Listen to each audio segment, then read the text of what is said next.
Impacting lives, choose life, sharing love to everyone. Impacting lives, choose life, sharing joy through the gospel of Jesus, gospel of Jesus, gospel of Jesus Christ. Welcome to Living Life Gospel. Real life, real talk, real hope, every show. Join us every Thursday at 6:30 p.m. as we discuss topics relating to life, church, family, education, and so much more. Invite a friend, tag them even, but don't you dare miss the show. Living Life God's Way every Thursday at 6:30 p.m.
Welcome to Living Life Gospel.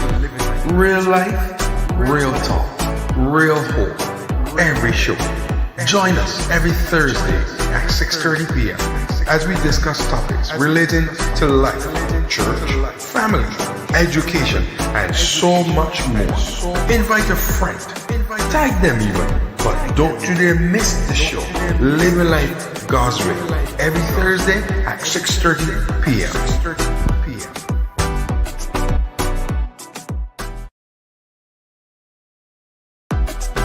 Welcome to Living Life Gospel. Real life, real talk, real hope, every show. Join us every Thursday at 6:30 p.m.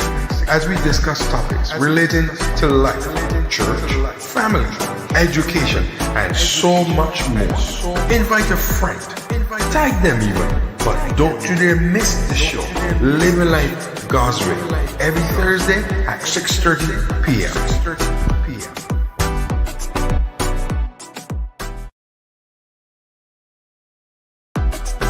Welcome to Living Life Gospel. Real life, real talk, real hope, every show. Join us every Thursday at 6:30 p.m. as we discuss topics relating to life, church, family, education, and so much more. Invite a friend, tag them even, but don't you dare miss the show. Living Life God's Way every Thursday at 6:30 p.m.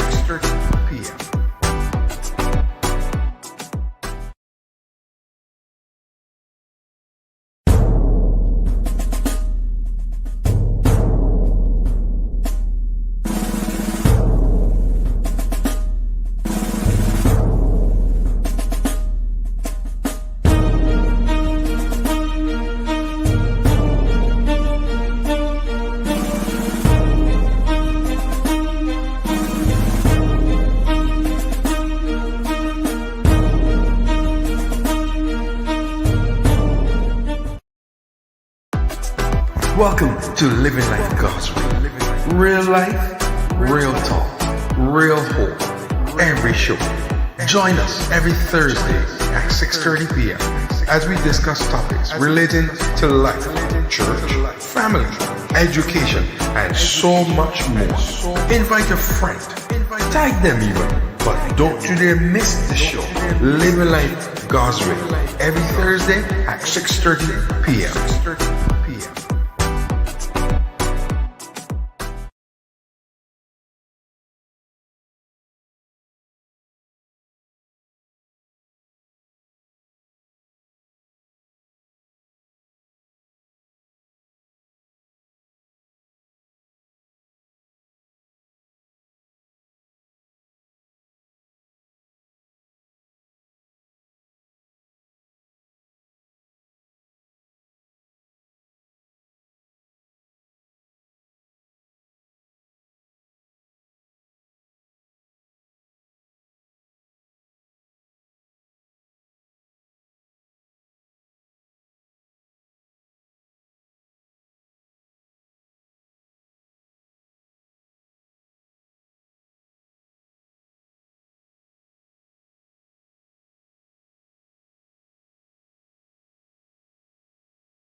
Oh dear.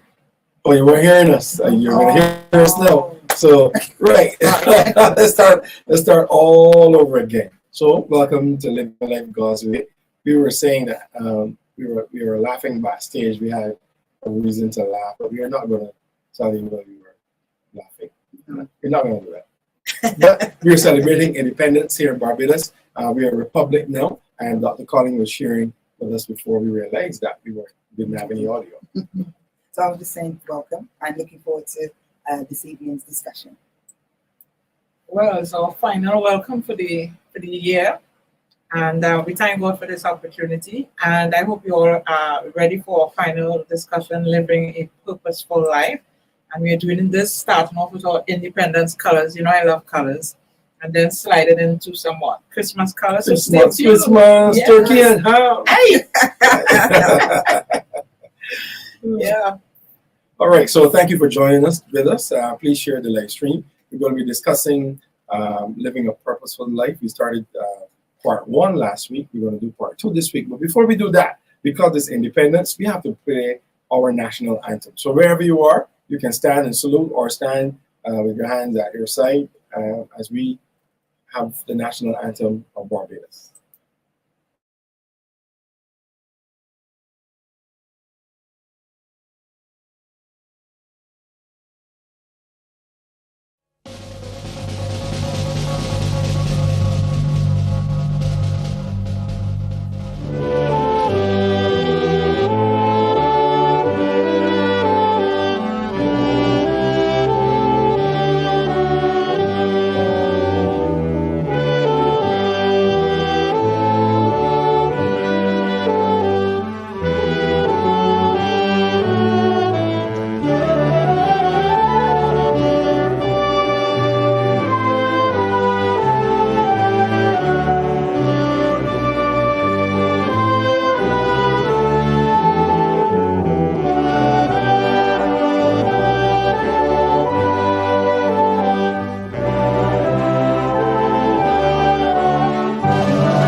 All right, so welcome back to Living Life God's Way. We said we are celebrating 56 years of independence. 56, right? Right. 56 years of independence here in Barbados. And for those who are watching with us from Barbados, happy independence to you. The true date is next week, Wednesday, the 30th of November. We became independent in the year 1966. But for those who are other parts of the world, in the US, today is Thanksgiving Day. So happy Thanksgiving Day to those who are from the USA. We wish you a great day, a great evening. Thanksgiving is when they do the turkey and all those Yeah, things. Yeah, right? it's almost like Right. Christmas. It's almost like Christmas Yeah. there. Yeah. Right. Okay. So I'm sure all of you who are from America is celebrating, and we celebrate with you here on Living Life God's Way. And we are so glad that you are here with us. So this evening, in continuation from last week, we're going to be talking about living a purposeful life. Living a purposeful life. And we would have shared some thoughts last week on what our opinions and so on were. Some of you would have shared your opinions with us as well. So we are hoping this evening, as we continue our discussion, that you will for sure share your thoughts with us. You want to go first, Alistair? Oh, sure. Oh, sure. We look at some meanings of some critical words. I think the first word we want to look at is living, because the theme is living a purposeful life. Living means the pursuit of a lifestyle of a specific type, right? And the other one is purpose. Purpose means the reason for which something is done or created, or for which something exists. All right. And life is the existence of an individual. So those are the three meanings. Right. Yeah. Good stuff. Great stuff. Mhm. And I like the one that says the existing of an individual, because Yeah. it pretty much will identify purpose and so on. Now we believe that identifying your purpose as early or as young as possible is very important. But when you are a child, you may not be thinking about purpose. That may be the furthest thing for your mind as a child, and that's when the adults come into play, which will be able to guide the child into what they are realizing the child is good at, what they love, and so on. And obviously, in some cases, the child may not be at a place where they're good at anything. So we now have to try and work it out and help them. But it's important to be focusing on who you are. I mean, who this child will become, so that as they move along in their life, they have a particular direction or a road map to where they're going. And we believe that that is important. We believe that writing the vision down is important for you, for the individual, for yourself, so that you know, hey, I'm going this place, I'm going to be doing this thing. This is the direction I'm going to take for my life, because it really does help. Now, I know in years gone by, we would have, person would be focusing a lot on, you go to school, you find a 9 to 5, and you're okay with that. But we realize in the changing era that we're living in, persons are going even further. And we're not saying that there's anything wrong with 9 to 5, because we all work 4, 7, 3. we were, at this time. But we believe that it's important to pull out those things inside the individuals, because after work, then comes, you can do your purpose. After your 9 to 5 or however hours you work, then you can still function in that thing that you're called to be. So, ladies, let's hear it. I think your purpose could actually be your 9 to 5. True. You might be lucky enough to be doing your purpose as you said, your 9 to 5. I think that's a good place to be in, and I think that's probably when people are their most happiest in work. Because a lot of people go to work. Yes, we enjoy our work, and we're there for whatever reason and whatever motivator gets us there every day. But I think when you're actually doing your purpose or living your purpose, but it is also part of your 9 to 5, part of your income, your survival, I think that's a really good place to be in. Personally. Yeah. It's true. I mean, I thought of that even today as being a teacher, being a teacher for 30 years. That's a long time. It's a long time, Sometimes I wonder, but hey, deep down on the inside, I remember a few years back, I took it on as ministry. I saw it as an opportunity. I'm not just passing on information, but I'm there to, be there for the students and everything. And with that approach, I really enjoyed it. It's like time really flew by. And just today, as I was walking, crossing to go to the bank, a past student hollered my name and then waved and said, "Mom, you remember me?" I said, "Yes." And then another one, the same thing. So it's like you feel that fulfillment that something you did touched someone. Or how about when you walk into a hardware and a past student just bends over and said, "Mom, because of you, I'm baptized now. I'm baptized." I said, "What? Yeah, baptized." But I never witnessed to that child. I never said, "Okay, you must accept the Lord." Nothing like that. So your life and what you do really is making an impact. It has a voice of its own. So it's a matter of you finding it. And as you just live it and as you enjoy what you do, that energy and the power of the Holy Ghost will just attract and do his own thing. So as you said, you're fortunate to have your purpose during the working hours and sometimes also after the working hours. But the important thing is to find it and know it. And when you live it now with intention. So you're not just going to school to teach, you're not just going in the office to do X, Y, and Z. You're carrying that energy, that blessing, that release of God's presence, that peace in that situation so that you can be a blessing. Yeah. Why is purpose important? These questions. Like, You're gonna go down? no, I can see you ready for that. I can so what's see the you question ready. again? Please What's the repeat the What's the question. purpose of? What's the purpose? Right. Why is it important? Okay, let's move What's on. the important? Why is purpose important? Why is purpose important? Mm. Wow. Because it is. It just is. No, I mean, we're here for a reason. I always believe that each and every one of us, They say here irrespective on Earth. On on Earth, Okay. yeah, planet Earth, yeah, for a reason. God doesn't make any mistakes, so we're here for a reason. And I guess because we're here for a reason, it's for us to find out, or to find out and to then live that reason. And that's where purpose comes in. I think, as I said, we're here for a reason. God put us here for a reason, so we have to be obedient. My favorite words. We have to be obedient and find out what that purpose is and to live it. Okay. That's the best I can do at this. That's great. That's great. That's great. I think That's good. That's good. Well, what will you, Elder Charity? I say purpose is like the glue to life.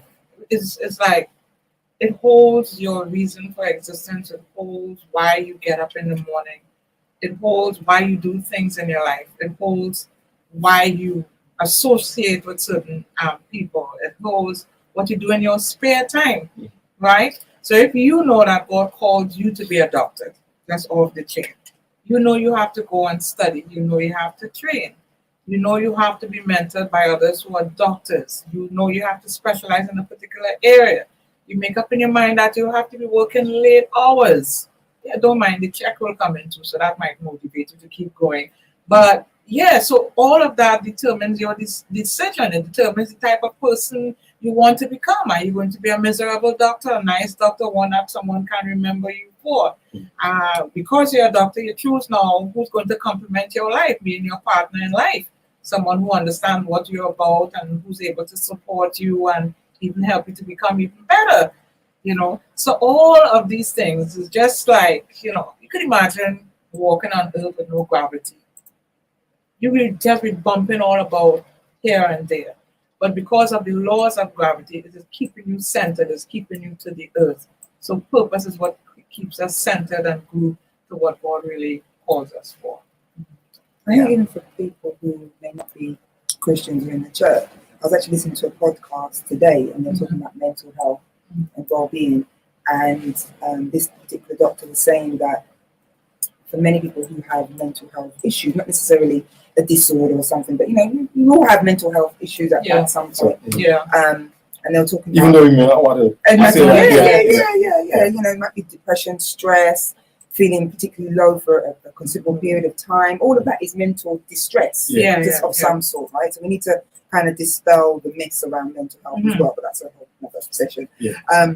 But they were saying that for this doctor, a lot of the patients that he had seen over the years, when they had suicidal thoughts, it was because they felt they didn't have a purpose to be here. Yes.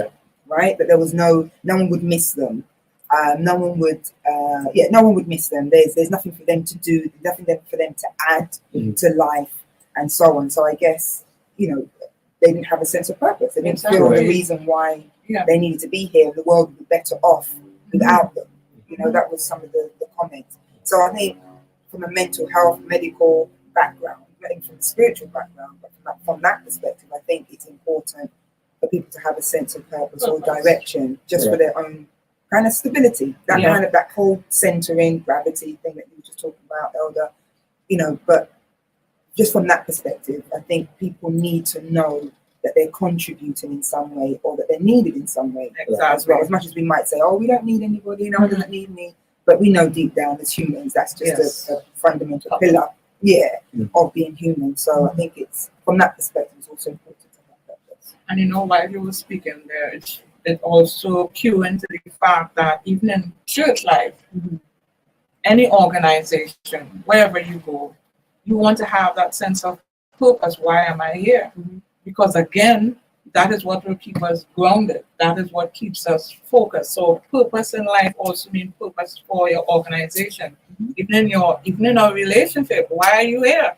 If there's no sense of purpose, well, you don't need me. I can go and do something worthwhile, you know, because maybe what you're doing is being echoed, repeated. So who wants to be living an imitation?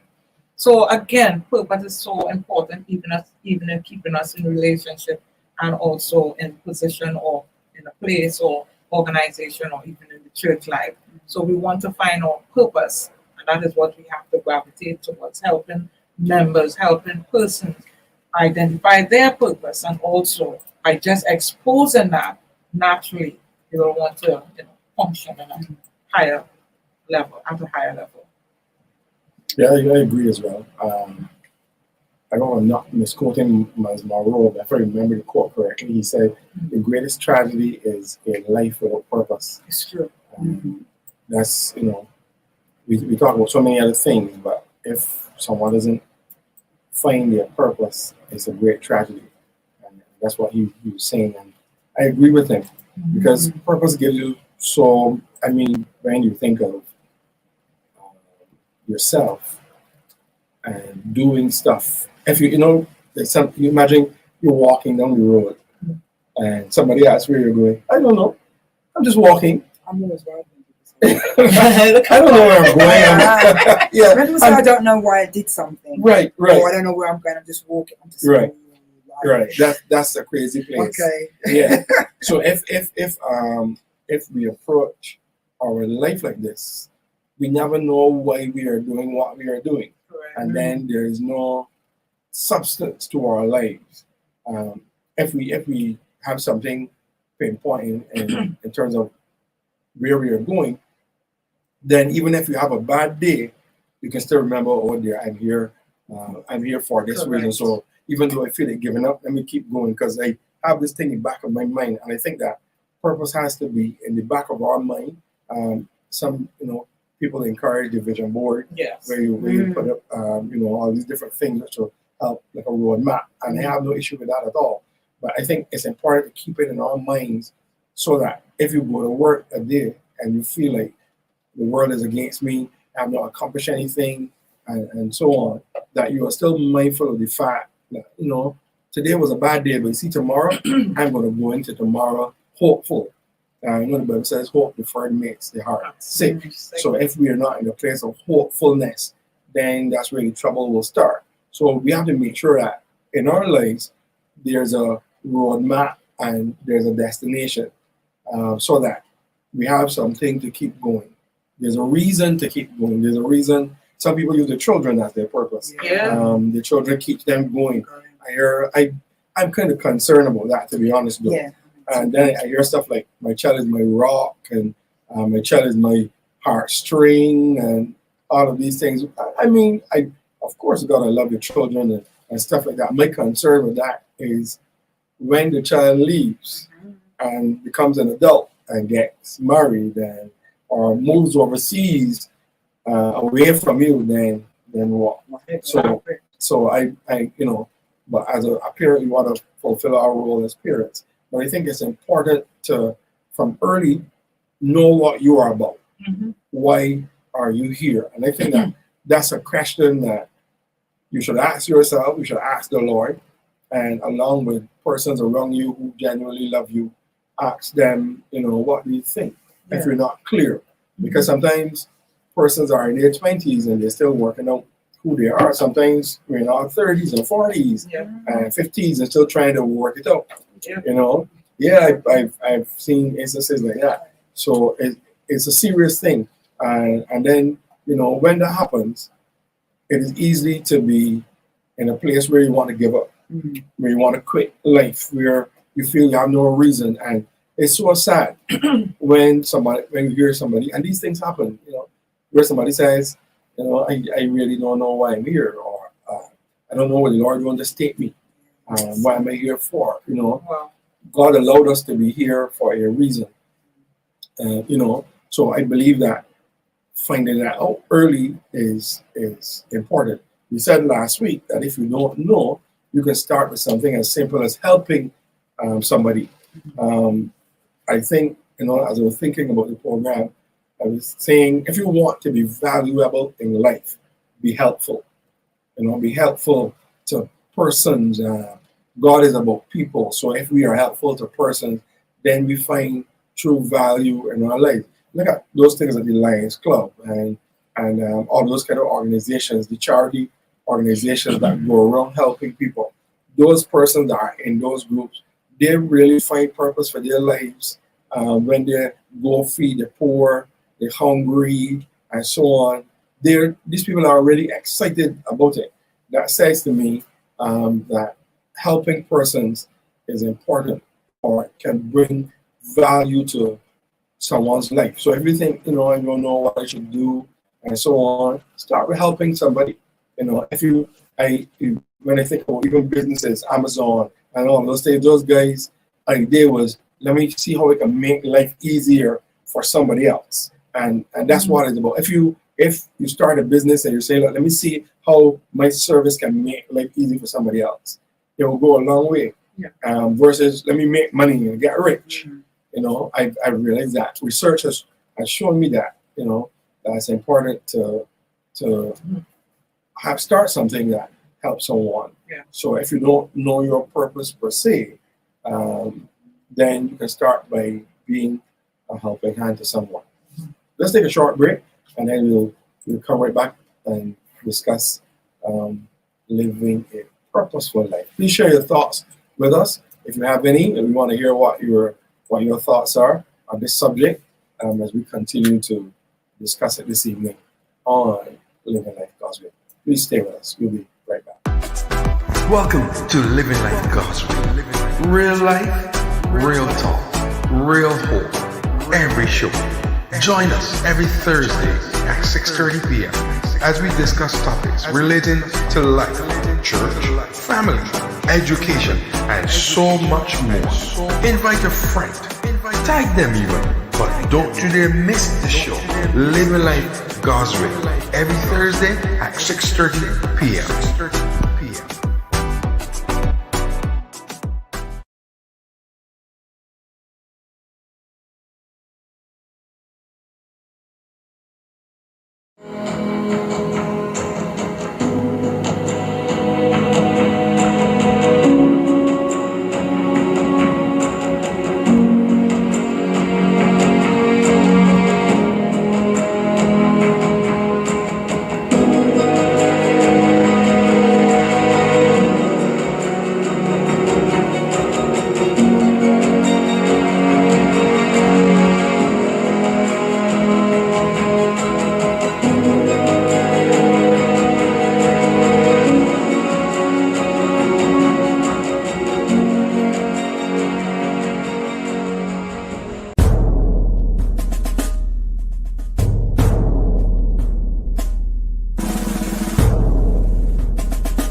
Welcome to Living Life God's Way. Real life, real talk, real hope.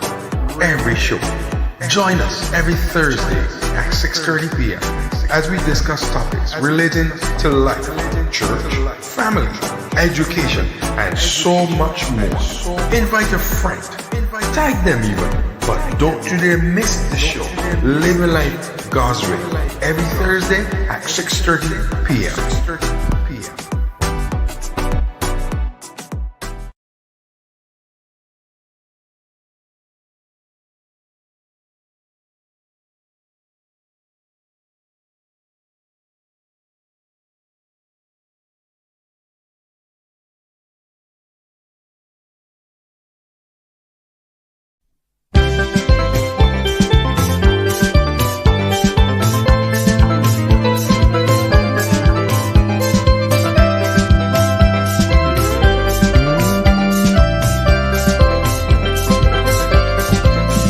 Kathy's got a pretty little dolly that cries and blinks her eyes.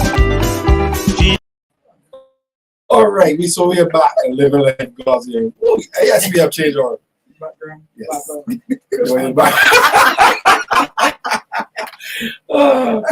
if you didn't hear us before, this is our last show, so and we are happy. I know we've had a good season. We've had some really good topics and stuff like that. So we're happy. We're excited that we've been able to accomplish the task set before us. So along with independence, we are also celebrating Christmas. Church bells ring a ling, ding ding a ling, and all of that. So we are celebrating Christmas as well across the globe. We're moving into the month of December, so we are excited about that as well. So you will see us looking nationalistic, and then you'll see us looking all Christmassy and stuff like that. So that's our Christmas look right there. Christmas. So as we continue our discussion today, ladies, who's up? I think something we can look at. I just wanted to quote. You gave a Miles Monroe quote just Yeah. before, so I just wanted to give the full quote. Okay. Just to sure. So it says the greatest tragedy in life is not death, Right, but a life without a purpose. right. That's his full quote. Right. Yeah. Right. So that's a serious thing though, because you would figure that death is the end of you, and so on. But in reality, it is a life without purpose that is really tragic, because you don't want to be walking around like a shell, or walking around, like I have nothing to do. I have no direction. I'm just wherever I hit, wherever I miss. That's crazy. I guess That also is as great. Christians, Mhm. we should not necessarily looking forward to death, but we know death is not the end. Right. We know on the other side is Right. Lord, Lord, our God, and therefore it shouldn't be something that's so fearful and tragic. Right. It's supposed to be something that we should be, not, as I said, not necessarily looking forward to, but looking forward to. Yeah. if that makes sense. Yes. And so that his quote then makes even more sense, that the life that we're actually living on earth then without a purpose is a real tragedy if you don't have, have a purpose. So yeah, I agree with that. Let me tie this into how important purpose is. And I remember reading this here, where it talks about David. He died after he served God's purpose. Right. And then he fell asleep. Mhm. You understand? If you look in Acts chapter 13, verse 36. Now, when David had served God's purpose in his own generations, he fell asleep and he was buried with his ancestors. Mhm. Yeah? So that almost sounds like if I've given all I was supposed to give, I've done all I was supposed to. And so it sounds like he went back empty, Yeah. as opposed to being full of purpose and full of gifts. Mhm. Yeah. I know we can also mention gifts. because sometimes when we think purpose, we think you may have to be a prime minister or you may have to be somebody, with certain kind of like steam. Yeah. But there are persons who help other people. There are persons who encourage other people. There are persons who teach other people. There are persons who just do the simplest of things, and they are living in purpose. So that's why purpose is an individual thing versus comparing it with somebody else.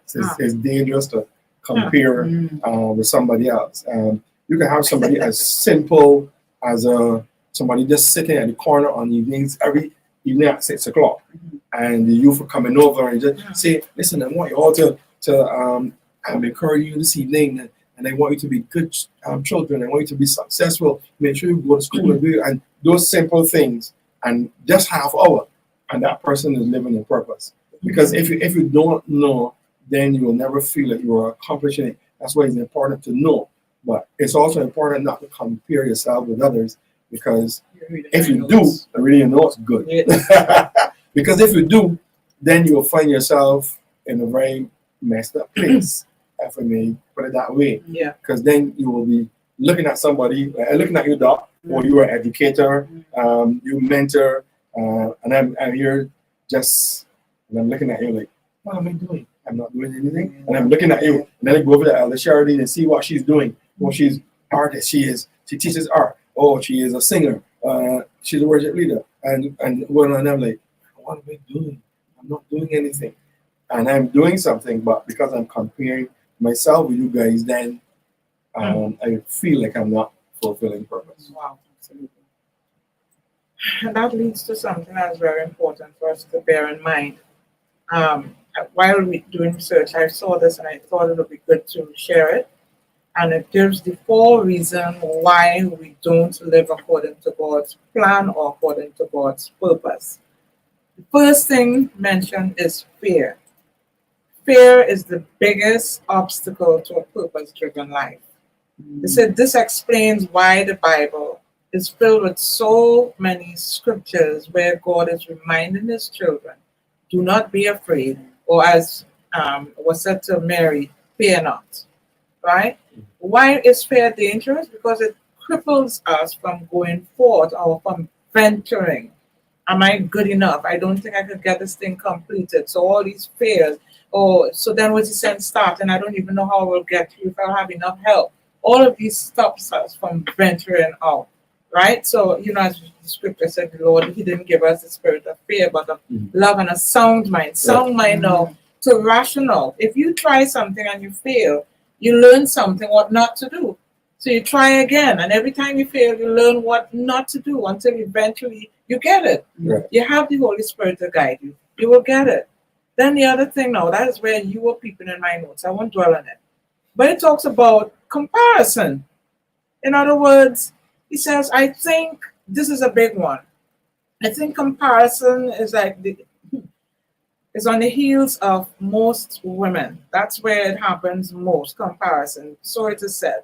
He said, we struggle with the green eye of envy, the long talons of jealousy, and the wide girths of covetousness.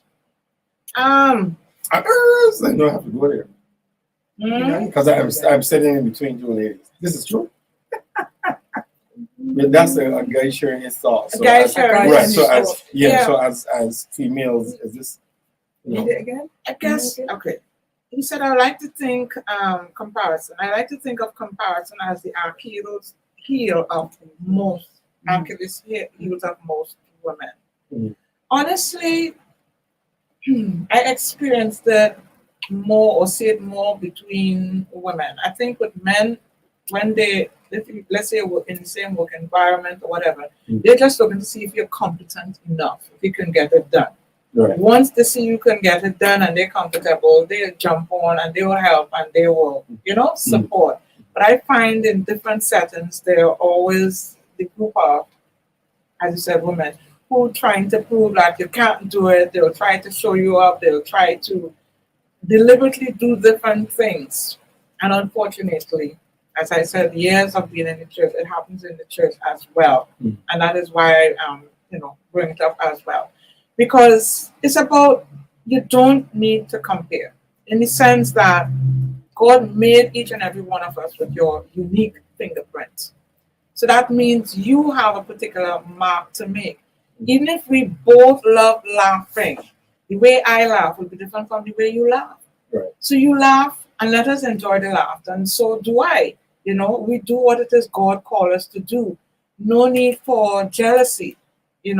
I guess few days ago, you see what happened to a group of friends who would have traveled, and how one will terribly beat up the other one, and the whole That's reason so sad. it So was sad. so, that had me so like, why? Because she's successful, because she's out there and she's making it big. Why? And because of, you see, But there was a man. and the man was her best friend. And the, So well, yeah, keeping it balanced. Thank you. Thank you, Doc. I know Why- there's a why reason. Why You balance? know, you think, oh, see, and he was saying, in other words, get up and do something, fight. That is what he was saying, and recording it with a video. So this thing about jealousy is really terrible. It's really terrible. It steals your mind, it steals the brain, and according to scripture, it steals the ability to function. It steals the ability to benefit. Now, if you understand, that's why I tell people, and I tell myself, we all have to condition our minds and keep in the word. If you know what your weaknesses are, you will be able to welcome someone's strength.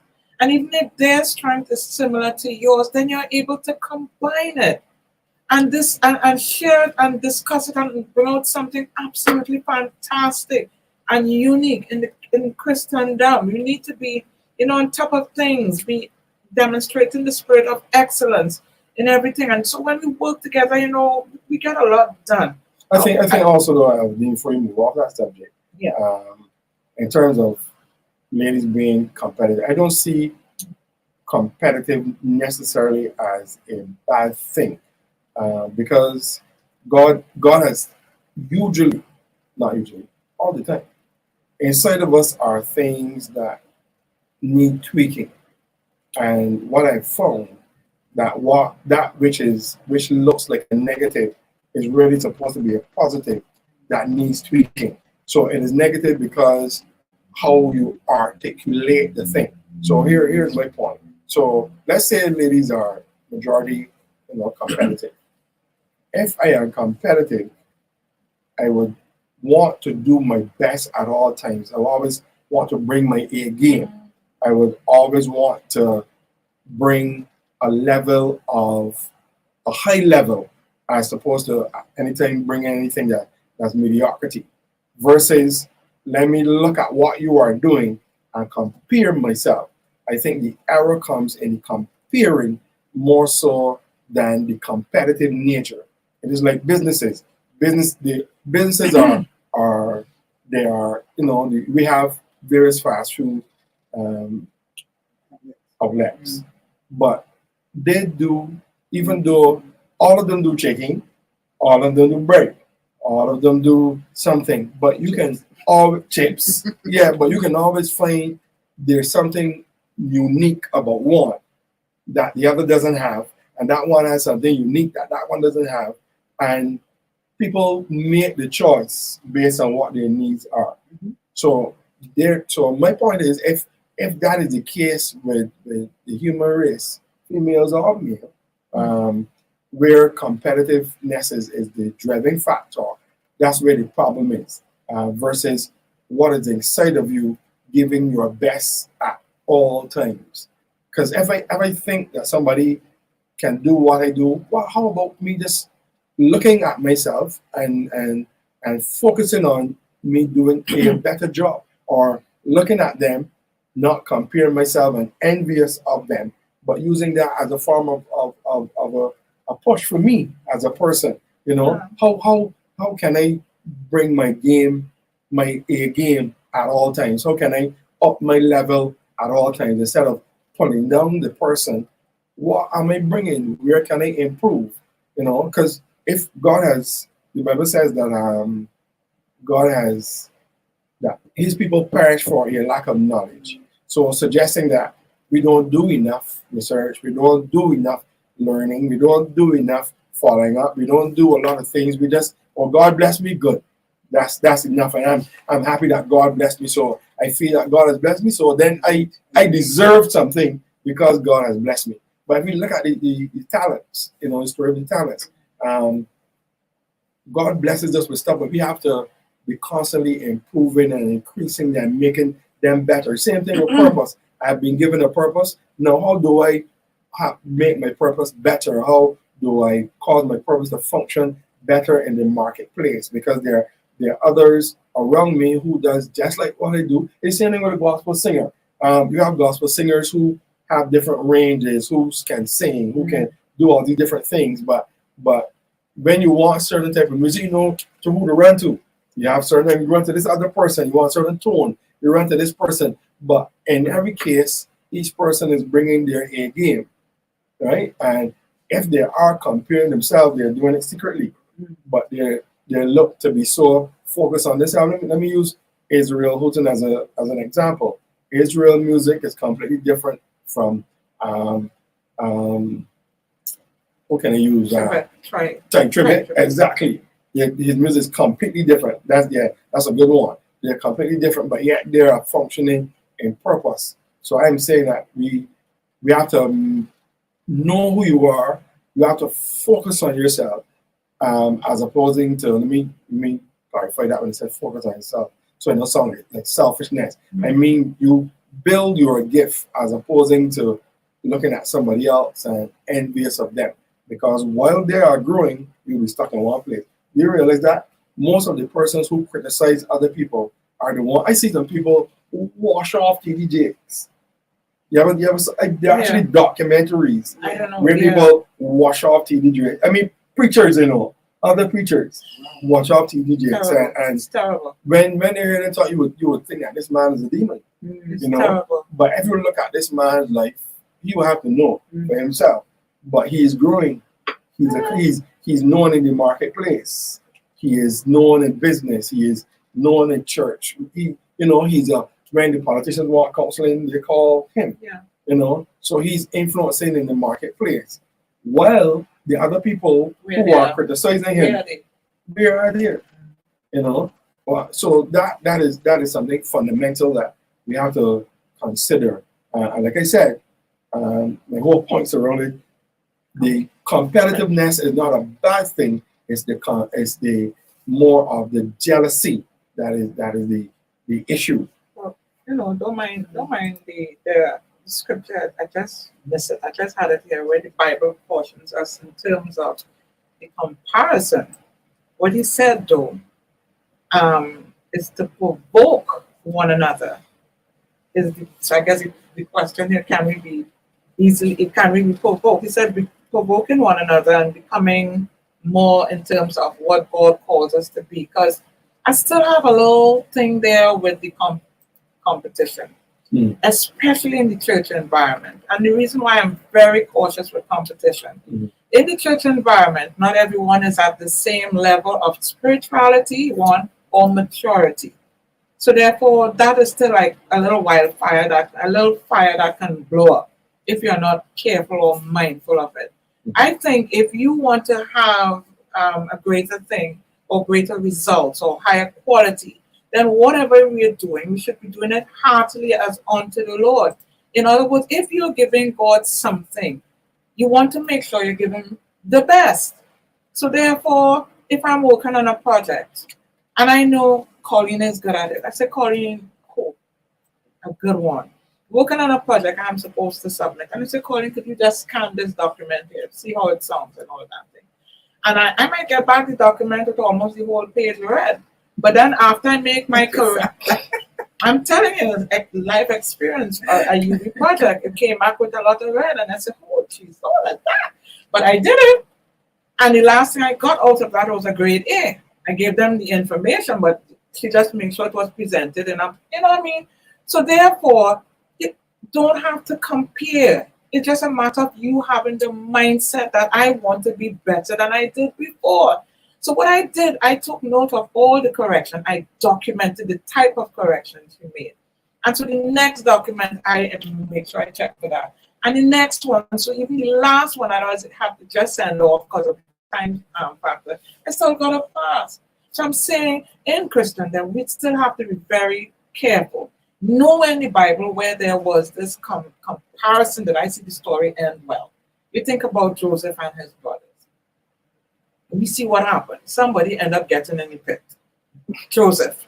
You see between the twin brothers, Esau and what's his next one? Esau and Jacob and Esau. I mean, nowhere in the Bible did I see anything coming out good out of it. So we have to be very careful. And that is why being purpose driven gives you that mindset, because you know you want to be all that God calls you to be.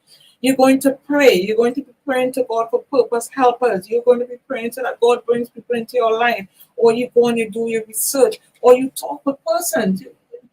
This idea, this is just me. This idea of comparing, oh, I want to be better. Or they have a nice background stage. That should enlighten you that, you know what, we can do better. But not, I hear people. But It is. I was just no, but I'm saying no, but no, hear the other part. It's what you You do hear with the the other. comparison. That is what I'm saying. That's the challenge. Something could not that is the and even other part. competition. And this is what I hear in the backstage. Oh, you see so and so wearing this red outfit. Look at her. Oh man, I had to get one better than that. She because she's this. Oh no, man, we had to come and we had to song better than so and so. Like we had the it's. It's like. What was wrong with that? I was just No, going. The spirit, Sorry. the spirit.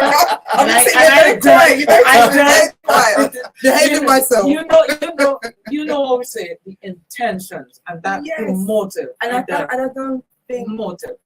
I think competition, I don't want to stray off the subject too much, but I think competition has a spectrum. I think there's the hard end that you're thinking about, Elder Shirley, where it turns into jealousy and envy, and the intention is not clean, shall we say? Yeah. And then there's the competition where people just compare. They see it, but they don't really think about it. And then there's the healthy competition in the middle, which I think you're talking about, Pastor, in terms of healthy competition, where you see things, you think that's good, but I think I'll maybe be able to do X, Y, and Z because of my skill set, or what I want to do, or what my ministry is, or what my organization does. And so you're able to do the same, and you may well do it better. You may just do it, but you may well just do it differently according to your skill set, your target audience, and so on. So I think competition can be healthy, particularly if it's your purpose. Then you should still be looking to do it to the best of your ability. And to do that, sometimes you have to compare it with what else is out there, right? So I think it's again, I think, like you said, it goes back to your intention, making sure it doesn't cross that line into the jealousy, envy. Right, and I think it's about you as a person. Really, the only real competition should be is against yourself. Like you said, making yourself better than yesterday, right? Or better than your last project. But I don't see anything wrong with seeing things, comparing, making doing an analysis and finding out whether or not you can or shouldn't, or you can't and you won't. There's nothing wrong with that. I don't think there's anything wrong with that. It's healthy. I'll keep saying that. Healthy. Yeah, because you see, and so you look at what happened years ago or what's happening now, and there are things that we as the body of Christ fight against that will never change, and that is one.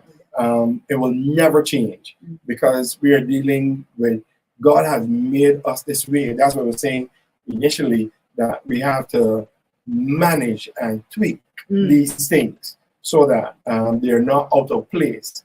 Because the not tweaking, like for example, you may have someone who, when they speak, their tone is harsh or aggressive. You know what happens? That person needs tweaking so that because you don't try to change them, you tweak that. Okay, you have to tone it down here. You have to speak it this way, like this, and so on. Because otherwise, we are trying to make people into who we are, and our purposes are different. Our behaviors are different, and personalities are different, and so on. I want to echo what you're saying there, Doc, because when good evening to you, Dr. Ian. Thanks for passing through. when we become better by the standards we see. Correct. So if we see people like, wow, I don't know, you could have done that.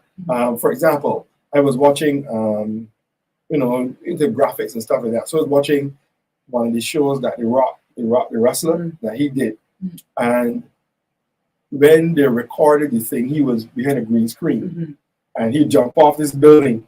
Rock didn't jump off any building anymore. When they show you the actual jumping off the building in the green screen, it will blow your mind. Yeah. So from that, I learned, okay, Right. whoa, I can try this thing. Right. Okay, great. This inspires me to do something different. So I think Exactly. that is important for us in purpose, functioning in purpose, to learn from others, which helps us to go to the next level in who we are.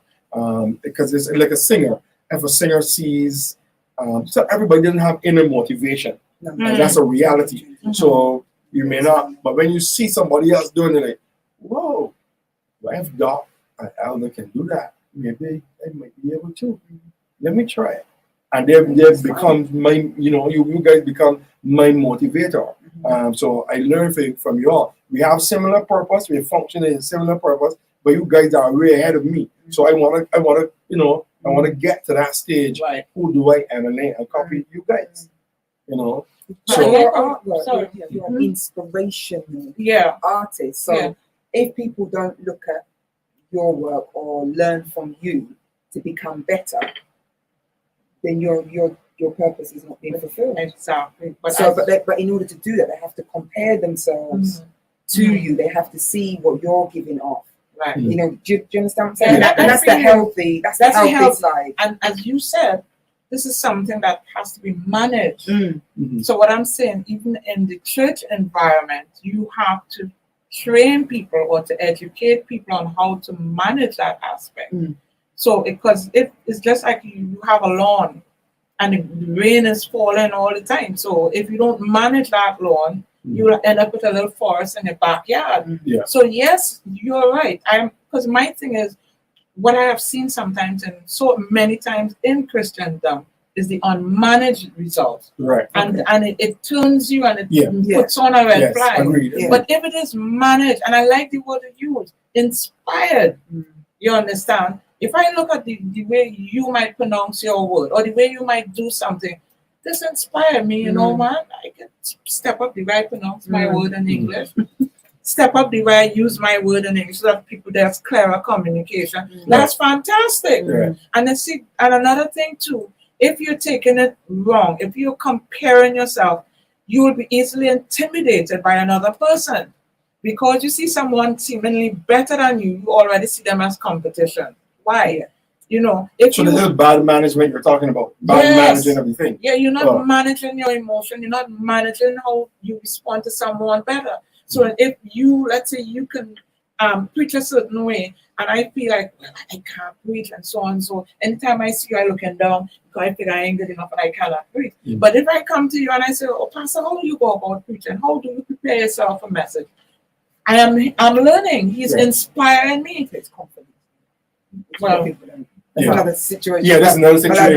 But that's the reality about Wow. knowing self Yeah. Wow. and being comfortable with self first, which we've Yeah. already had sessions on, haven't we? Yeah. Yeah. About being confident and being managing self in Mm. order for you to be able to step out in purpose, so you can ask questions, so you can, Yeah. fulfill what you need to do. But that stems down from internal confidence and Confidence. self-esteem. Yeah. But to don't answer waste those time questions. comparing in this negative, unhealthy way. Whatever the person should be inspiring you, as Paul would say, follow me as I follow Christ. Mhm. So we have even scriptures being written as an example.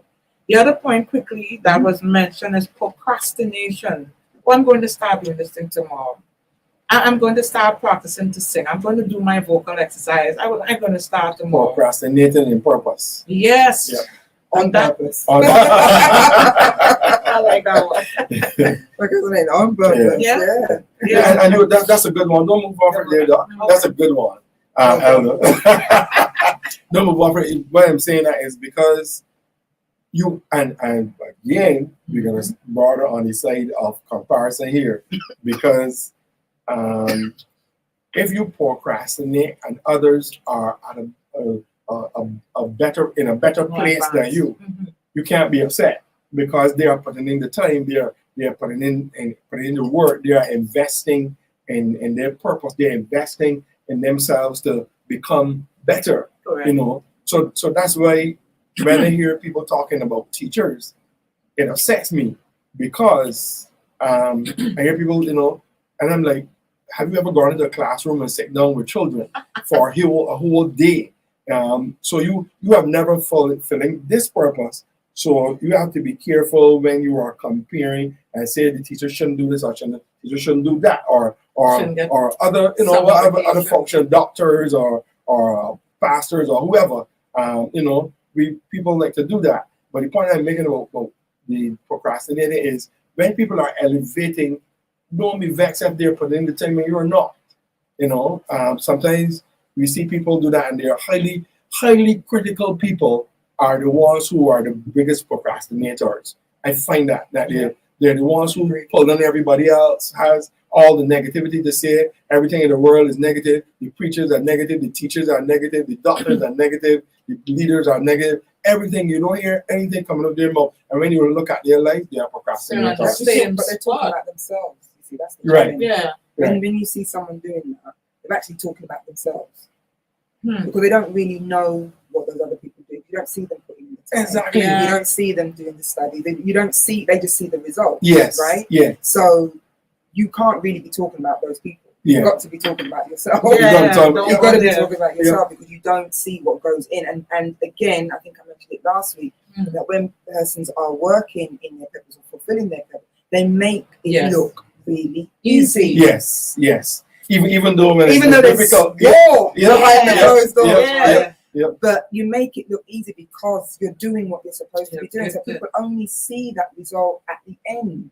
Mhm. You know, they think that, for example, pop star or footballers, for example, that they are, they get paid all these millions for not just kicking the ball about the place. Mm. But the not much training they do, Exactly. right? Yep. Much training that they do. So Running aggressively. for this Exactly. Long hours. The hours, the long time, hours, and all that. Precision and shooting a ball Yeah. and knowing when to hit the ball at what point in the ball so it exactly. curves So it back into curves the back net. and the formation You of their team and stuff Can like you that. do So it? I can't do it. Yeah. I I mean, I'm can. not sure. I still don't agree that I should get that much. Yeah. But I understand Yeah. why there's such high value to be placed Yeah. on what they do. Yeah. So stop procrastinating. Exactly. If you want to improve as a singer, continue practicing, doing your vocal exercise. Yep. Just do what Play a it takes. piano. Yes. Yeah, but that oh my God. Sing. Listen. Yeah, Yes. you have to. Yeah, You got you gotta. and whatever you see, that is it. Whatever it takes to help you move ahead, you cannot procrastinate on it because what you do will determine your advancement or you being stuck. And the thing about it, coming back to what you said, the people who are complaining or who are vexed, I don't want to hear she. I'm talking unfortunately in Christendom. Do you pray a lot? Do you read your Bible a lot? Do you practice so and so? No. But then you have a problem with someone who's going ahead. So it But starts fear with also- us. Fear is another thing that With that holds people ties back. in. Yeah. With But that's it. procrastination. It's Yeah, true. yeah. But you see, that's it. When you ever looking at someone and you having all these negative energy, you don't have enough time to sit down and reflect or humble yourself enough to say, but hey, you ask a friend or somebody, "Oh, how do you think I'm doing? Am I making any progress? You know me, between last year and no. You see any progress? Well, no. Or, yeah, you do so and so. So you take note. Mm. And you hit it. You hit it. Yeah. Yeah, You I see understand? what you're saying there, Brina. Good evening to you. Thank you for being open and candid with this year. I want to bring up what you're saying because I love when people are honest. Yeah. And, so you said I have good judgment about people and things around me. And she's right because sometimes you're able to figure out persons and stuff like that. But then the struggle that you were saying, the fear, the struggle is then to take the plunge with your purpose. And this is true. I loved it. I'm not negative. I'm very positive and encourage people around me. Yeah. But I struggle for myself. And this is a true story. You know, this is a true reality right here. That because Oh, boy. there's the uncertainty that kicks in. It is, am I going to do a good job? If I do it, I wonder what other people will say. Yeah. I wonder when they look at me if they will think I'm making a fool of myself. Look, I say go for it though. Yeah. Whether Yeah. you see, I have a motto for myself, and I hear that. I hear people say what they say now? Failure. Nothing beats a trial but a failure. Right? I hear people say that. But for me, that's not it. For me, nothing beats a trial, even a failure. Yeah. Right? I say that because what is failure? If I try something and I didn't succeed, did it mean that I failed? No. For me, it meant I got a lesson. I had training. So I'm gonna get up and go again. And when I go again, I'll be better the second time than I was the first time. So the mindset, it has to be, I'm going to keep going and I'm going to try even if in the first time I didn't get it do well. And Brenda, this is why I'm suggesting to you, if you know that you want to do something, go for it. If you believe that you will fail in your mind, then you will fail. Failing is not getting it done or not achieving it. There are people who started businesses. Yeah. And now these businesses are defunct, never happened. And they're starting other businesses. Yes. And the businesses are successful. Why? Because they never gave up. You know, they never quit. They never allowed fear to control them. And God has not given us the spirit of fear. So when fear is present, man, we gotta kick that thing to the curb, man. We gotta kick that thing out through the door and keep going. You have to adopt the mindset. I am gonna keep going. You know, if I this time this happened, no problem. I'm gonna keep going because next time it will be better than the first time. And you had lessons. You know, persons around us can make us feel as if when we do something and it doesn't work out, that you have failed. But they didn't know all the time God allowed you for lessons. Look at the children of Israel, though. Look at all that happened in the Bible. Where persons could have said, oh, you failed at this, no, you failed. But what about the journey? In the journey, there are pitfalls. You know, in the journey, even when you are in your process, even when you are in your purpose, there is something called journey. Nobody arrives at destination by a blink of an eye. You know, and when success is sleepless nights, feel like turn. You imagine writing a book. You were saying, I'm writing a book, and you get to page 2, you rip it up and throw it away, and somebody passed in the house and say, you could best start writing that book because you're not getting nowhere. You imagine that? And then you're like, no. And you sit there writing again. And then in a few months, you finish your whole book. And then you look in the garbage, you see fool's cap, print paper, computers, and everything in the garbage thrown away because the computer crashed because you were putting so much stuff on it. And then everybody said, well, you failing, you're getting away, you could quit, go take a walk, give up on that, man, go and do something else. But you said, no, I'm going to get this done. I'm going to get this done. This is inside of me. I know I can do this. And you sit there and get it done at the end of the year or the end of all the time when you finish and you look back at it, you'll be like, wow, I'm glad I didn't give up. I'm glad I didn't give up. And that this is what purpose is. Purpose is if you know that you are called to it and it's inside of you, man, you got to push down walls and barriers to keep going, even when the oppositions are against you. And I say, when the opposition is against you, that is the head time you should keep going more, because it means that you are hitting something that is important.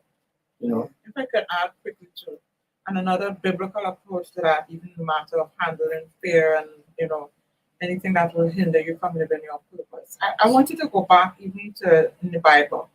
When Jesus sent out all his disciples on a mission or on purpose, what he did, he sent them out in twos. Remember, as soon as Mary got her purpose, what happened? He led her to Elizabeth. You think about David and Jonathan.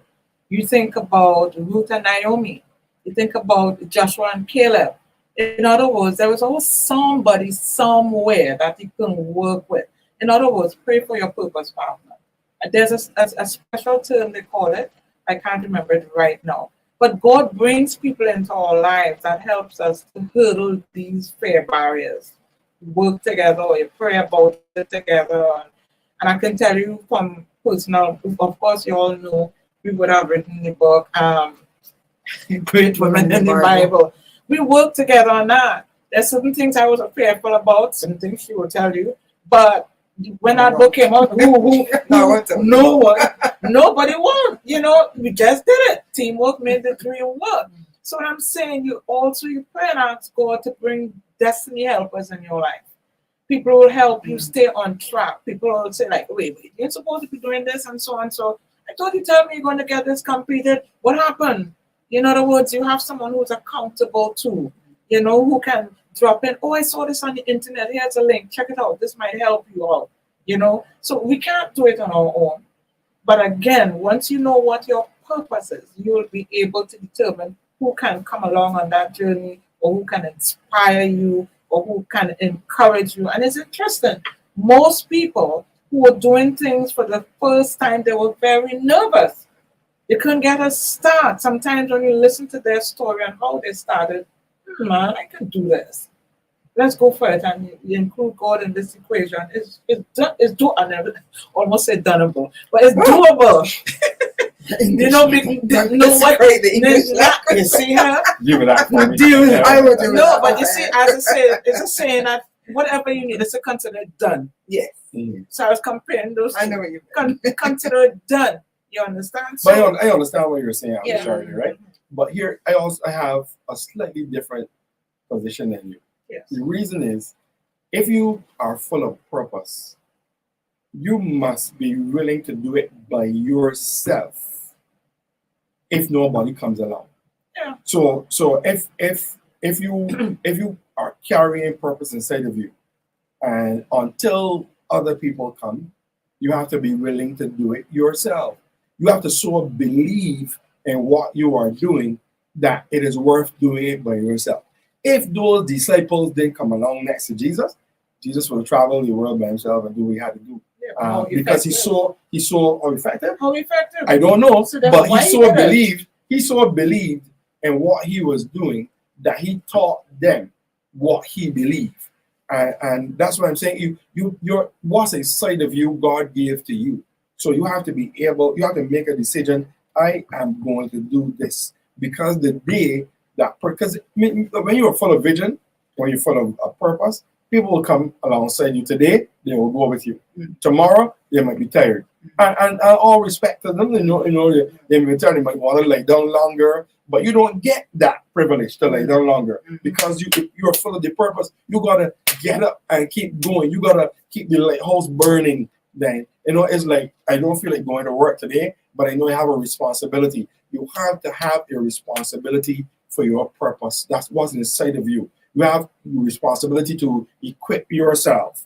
When you are so full of it and passionate about it, others will come, right? I know Because that. If I may jump in yeah, here certainly, too. certainly. Because, from a leadership position in schoolwork and working with youth ministry and everything, even though I'm burning, I'm not laughing at you. I'm laughing. it's all right. I was so purposeful what I was about to say. I didn't feel it.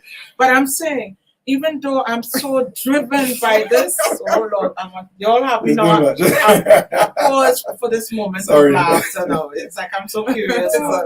But in other words, even though you're so driven and highly enthused with this passion or whatever the vision is, you still have to be able to pass it on, because even though someone might come today or tomorrow, we have to be able to pass it on with that same vigor to whoever is coming on, so that they can catch the vision and they can run with the vision.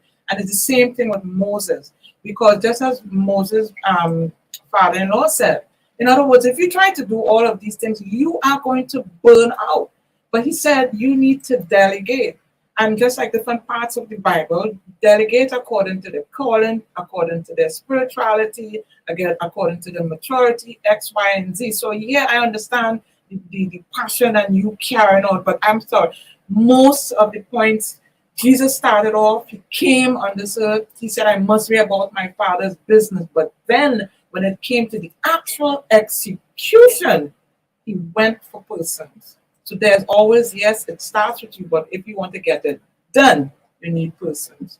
The greater impact you want everywhere he went, he was doing good. Everywhere you can hear about Jesus is the only man who tried to do away the Bible, but everywhere they heard about Jesus in one way or the other. So I'm saying you can capture the vision and be passionate about it, but then when you're ready to execute it, whoops, you need people. So that means you have to keep that excitement translated, keep them in touch with that vision, connect with here and there. If I don't do that with the department, well, I will end up by myself, and then eventually the project or the task will flop. So I'm saying balance. Balance. When who's going to call on me? Balance. I'm a spectator. No.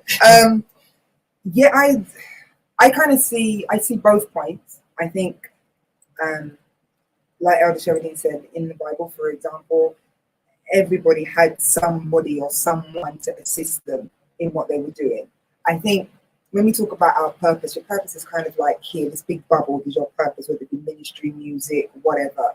And then I see like a flow chart. There's tentacles that come from that. And there's elements I think that you can do on your own. And there's elements that you have to do with other people. Right. I don't think if people are not there, it shouldn't stop you from going forward, like you were saying. I don't think you should stop and say, okay, well, I don't have anybody with me, so I'm not going to do it. Go ahead. The opportunity, the doors will open, the people will come, I believe.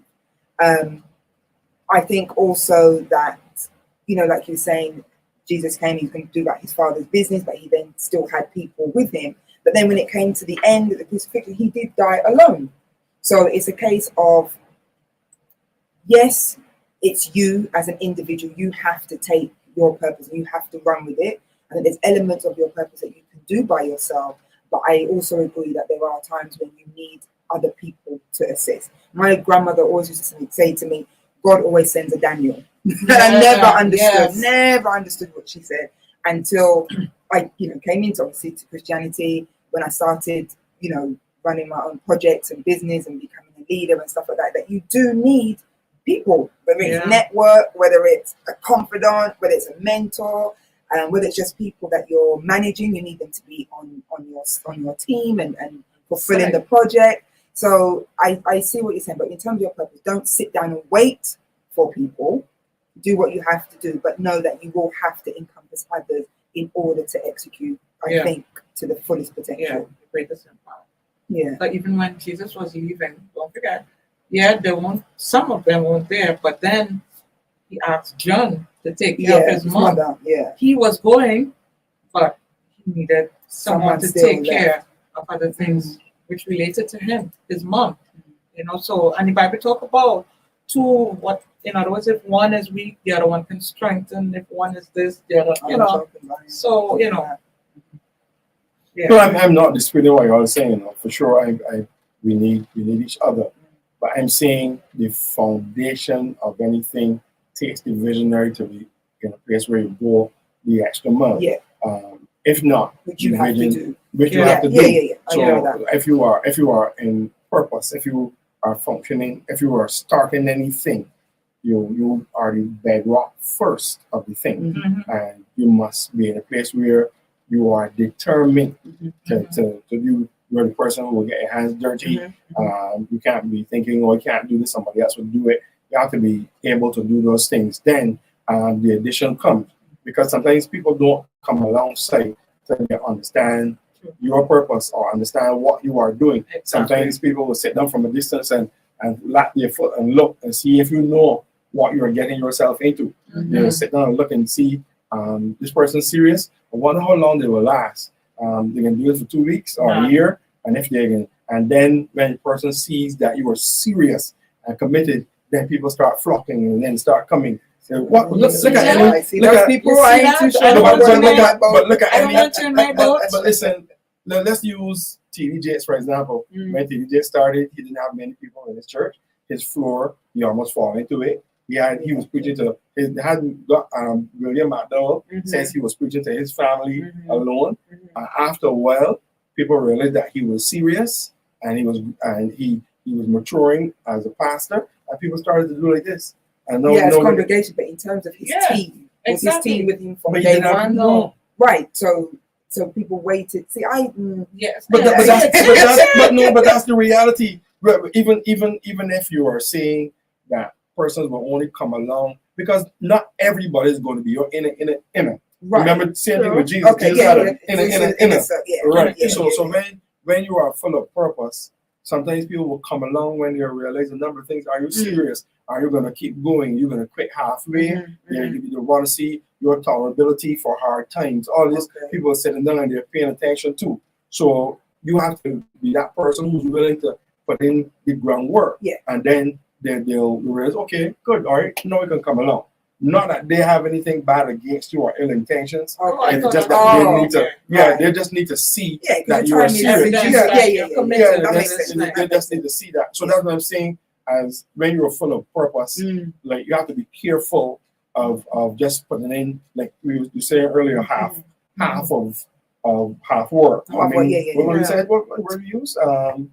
Well, dear, we used a word earlier, but something to do like with mediocrity. Like you give half of. So you had there, Charity, on your thing. You had something there on your computer. It was there. We were talking about procrastination. Right. Yeah. So that others see that you are, they'll take you serious. So if you're full of purpose, ladies and gentlemen, your own time is important. You can't Yeah. just give it to any and anybody as right? well. Exactly. There you go. There you go. Perfect. So if you were doing something, Yeah. the sharing, Yeah. and I want to come alongside, or I may not understand what you're doing at first, but your consistency, your hard work, your commitment, and all that tells me, I got my attention. Yeah. I'm with you, and I can be your best supporter. I just needed to catch the vision. So when you're full of purpose, you have to let persons see that you have to catch your vision. Don't be upset when people don't come with you at first. If people don't support you at first, let them catch your vision. You teach them your vision, show them where you are going and stuff like that. And then they come along. True. By you announcing That's what's true. your vision, they find purpose. In other words, you want somebody to build a block. Oh, that's my strength. I can do that. Yeah. So I'll commit to doing this Yeah. until the Lord calls me home. Yeah, Brina, I'm feeling this in my spirit concerning you, though. I am feeling that you are very talented and gifted. And I also feel that you weren't affirmed earlier in your years as a child. So as a result, you are iffy about most things. Iffy about education, iffy about doing stuff because you are not confident. I don't think your thing is fear. I think your thing is confidence. I think what I'm feeling in my spirit is that you're lacking confidence, and that is what is blocking you from going forward. So if you can be more confident, then what I would suggest, maybe you can get a mentor. Maybe you can have someone that you can what do you call it? Not things off. What do you call it? Bounce things off of. Right, bounce. Yeah. You have someone that you can bounce stuff off of. That person can encourage you. I think that's what you need. So maybe a mentor, the right one though. Because the Bible talks about good mentorship. Yes. Proverbs, good mentorship. Yep. You need good godly mentorship, and that will help. You'll be unstoppable. I feel in my spirit that when you are committed to something, you are very, very committed, and you give your best, and you work hard. So you just need that confidence in yourself. What I feel in my spirit is persons have made you feel like you lack humility, and they have made you feel like you lack humility. So you have gone the other side now, where you lack confidence because you were trying to be humble. Humility is not the lack of confidence. Humility is something totally different. So I want to encourage you to have, if you can find that person to power you up. You need to be powered up, and you'll be unstoppable, man.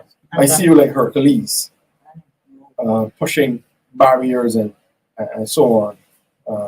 Yeah, I just feel that in my spirit. So just thought I'd share with you. It's All so right. critical that, when you find a person that is going to be supporting or encouraging you, they should see in you what you just saw. If a person comes to, let's say a person come to me, and I cannot see by the Spirit that, you're going to be a preacher, I can't mentor you because you don't have the picture that you should be helping guide them to. But if from time I saw you, I could say, whoa, you have a ministering spirit in you, then you're able to give tips. You're able to say, no, you project your voice, be confident when you're going in front of people. Come, this is how you do it. Or look at that. You see how this is done? You can do that, man. You understand? So you have to get people around you who see your gift, who sees your purpose, and then they're able to help you get where you're going. And you know why I say so? Think about Mary and Elizabeth. Remember, after Mary had her immaculate conception, she was led and she went to Elizabeth. As soon as she got to Elizabeth, something left with her, the babe left within her, and she didn't have to say a word. They both recognized what was happening. Look at Joshua and Caleb. We are well able to do this because they saw in each other that they can go into the promised land. So we need people around our lives, especially when you're trying to live your purpose, who can see it and not see it as a competitive arena or comparison arena, but they see you as, wow, if I can just impart so and so, they can become so much effective in the kingdom because we're on the same team, and it's important. So quickly, on the last point is uncertainty. This keeps back people from fulfilling your purpose. Sometimes the uncertainty comes because there's so many areas that you may be gifted in, or you might be you don't know what's your purpose. Why am I here? And because you don't know and you're not too sure, sometimes people, they pray and they fast and they look in the word and still they're not absolutely sure, what it is. And because of that uncertainty, they do nothing, right? But I think 2 suggestions to the person who has many, something I have to do. You have to sit down and try to narrow down. Every year you have to narrow down. What does God call you to do? What is your purpose? Narrow down. And I think you alluded to the other one in terms of where there is that uncertainty, where you start with serving others. Whatever your gift, your strength, your personality, even the ability to laugh or to make a joke, be a comedian, all that is purpose, It's purpose, so you start there. If you find anytime you're talking, people are laughing, which happened with a lady from another church. Every time she talked, people were laughing. It's like, why don't you just go make jokes? You know what she did? She read her Bible and always put over Bible stories in a comedy way. Okay. And that had us going. From the time you see Patsy come up in front, prepare yourself to laugh. Prepare to laugh. Or the other thing is, you could make cupcake. And the thing when you make, everybody say, Gil, why you don't go and sell? Why you don't go and do so and so? And when church events, you make your cake, everybody wants a piece. But listen, you could make some cake for me for Christmas. All of these things, purpose. So pay attention to, that's why don't look all about, don't compare, look at who you are. You have a friend, good family member, you can confide or talk, who have your best interest of her. What do you think I'm good at? What do I not do naturally? What do you see me enjoying? And you take me, oh, I didn't realize. You're right. You know what I used to do? It starts with your personality, your gifts, and whatever God imparts. And you start there. So those are the 4 points I thought would have been good to share. Ta-da! Back to you. I think sometimes fear of success can look like fear of failure. It looks the same. And I'm just doing some research, and there's actually now kind of actual like phobia of success, medical phobia of success. Really? Yeah. And I always remember a quotation that a mentor gave to me many, many years ago, and I'll read it quickly as my closing statement. Our deepest fear is not that we are inadequate.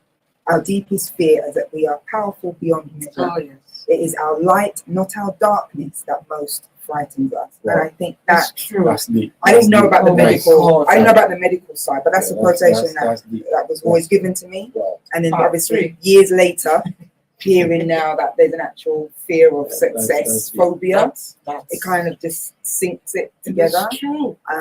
And so I think a lot of people who and the same behaviors are the same, the procrastination, the kind of setting low goals, talking yourself out of things, quitting just as you're about to, embark on success. Yeah. And so, as I said, so our deepest fear is not that we are inadequate, our deepest fear is that we are powerful beyond measure. Yeah.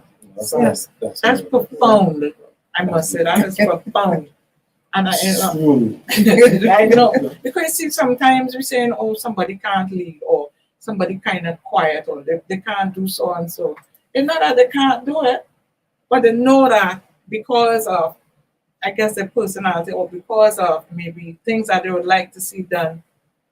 I wonder how, they know in times past people, so, oh, you figure all this, or you figure this and that. And you always get an isolated, people figure, oh, and you go through all of this, and so that you're very cautious and you procrastinate your purpose, even though you know you're competent. You do it on the secular job all the time. You get paid for it, and you can bring it into Christendom. How they will respond to it. Sometimes people get tired of fighting, or depending on trying to explain. You understand? But this statement you made there is so profound. But they always say there's a different way, and this is my closing. There's a different way to go. There's a different way to live our life.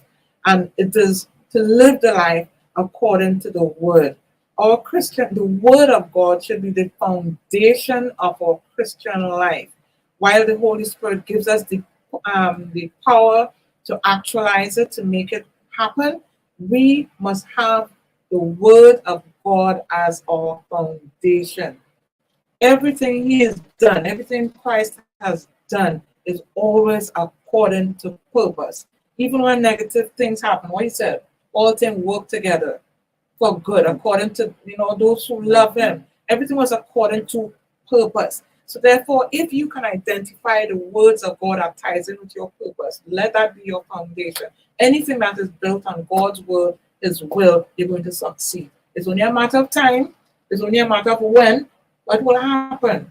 It will last.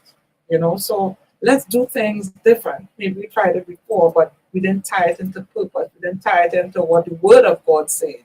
So let's tie it in and let's try it again. And you never know. All right. So we want to thank you for joining us for the last few months, for the last year. Wow. The year has gone so quickly. Today is our final show for 2022, and we're so looking forward to 2023. God's willing, how God will use us, and we will go forward with this program. We've been getting good comments. We thank you for your comments. Those who have joined on. There's some persons who will come on and not say much, like I'm hearing. Thank you. You have been our avid supporter. I know you will message anytime the show is not on. Like, what's going on? Living Like God's is not on. So we want to thank you and everybody else who constantly share and comment and so on for this program. It really has been a pleasure bringing you Living Like God's Way Season 3. Yeah. Season 4 is going to be bigger and better. We're going to be focused on other subjects, of course. We're going to have guests coming in with us, and we're going to be having some good discussion. Sometimes it may even be heated, like a debate. It can happen. But we are excited about sharing because we all have different experiences and so on. We may have different points of view. But it has been a pleasure bringing you Season 3 from all three of us. It has been great. And we are so looking forward to Season 4 of Living Like God's Way. If you look to my left, or your right, the other side. So over this side here, like God called me, is Barbados is celebrating 50-60 years of independence. So that's why you're seeing it there. Happy Independence of Barbados. And then over here by El Charity, you can see Season 3. Oh, yes. We are going to be off for Christmas and and Merry so Christmas. on. So we are saying Merry Christmas to you, and Happy New Independence. Year and stuff from Living Life God's Way. You know, we are excited about the next season to come. So enjoy your Christmas, enjoy your Thanksgiving. Those who are celebrating Thanksgiving today, enjoy your holiday, your independence, brothers' independence, in any other country who we may not know of that's having independence coming up. Happy independence to you. I pray God will bless your country, bless the nation whose God is the Lord. So thank you, thank you, thank you. Ladies, thank you. Thank you. Thank you. Absolutely. so much. Thank you. All right. So feel free to give us a shout here on any of these pages and let us know your thoughts. If you have something you would like us to discuss next season, please shoot us a message. You can do it via WhatsApp, or you can do it via Facebook or YouTube or Instagram. We are on all of those things so we can plan with you in mind. So thank you again. We're going to leave you with a local song here in Barbados by the Merry Men called Happy Birthday, Jesus. So that will be our sign-out song. We love you, and we'll see you in 2023 right here on Living Life Gospel. God bless. Bye for now.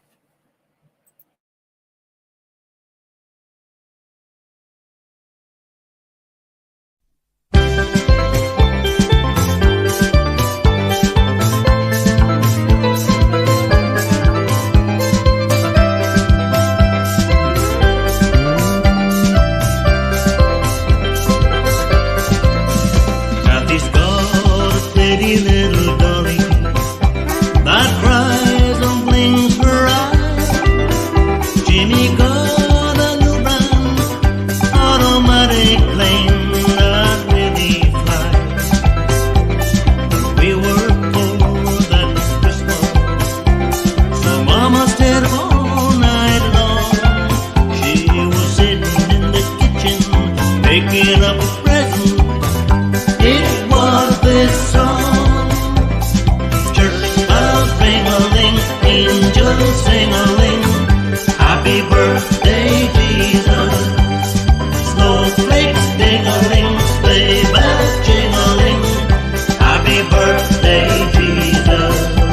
All year long we wait just to celebrate this Christmas morn. 'Cause we want you to know we're so glad you were born. So have a very merry, happy birthday, Jesus, Jesus. Teddy bears get broken and trains will rust away, and all the fancy playthings seem to fall apart one day. But I was very lucky when everybody's gift was gone. I still have my present. Mama's song of Christmas lives on and on. Church bells ring-a-ling, angels sing-a-ling. Happy birthday, Jesus. Snowflakes ding-a-ling, sleigh bells jing-a-ling. Happy birthday, Jesus. All year long we wait just to celebrate this Christmas morn. 'Cause we want you to know we're so glad you were born. So have a very merry, happy birthday, Jesus, Jesus. Christmas is for children, and now I have my own. Their eyes are full of wonder when all the toys are shown. But I'll give them something better than anything that Welcome to Living Life God's Way. Real life, real talk, real hope. Every show. Join us every Thursday at 6:30 p.m. as we discuss topics relating to life, church, family, education, and so much more. Invite a friend, Tag them even. But don't you dare miss the show. Living Life God's Way. Every Thursday at 6:30 p.m.